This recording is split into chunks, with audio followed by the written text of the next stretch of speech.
lagi di channel saya.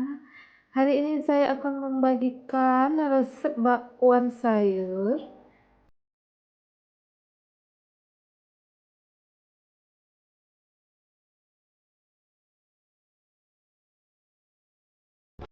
Bahan-bahan yang saya gunakan, di sini saya menggunakan sayur kol sebanyak 125 gram yang sudah saya iris halus.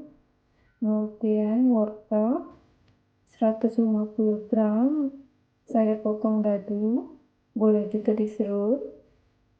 250 gram kentang. Kemudian saya menggunakan tepung terigu sebanyak 350 gram. Air saya gunakan secukupnya. Kemudian bawang merah kita pakai 25 gram sampai 30 gram.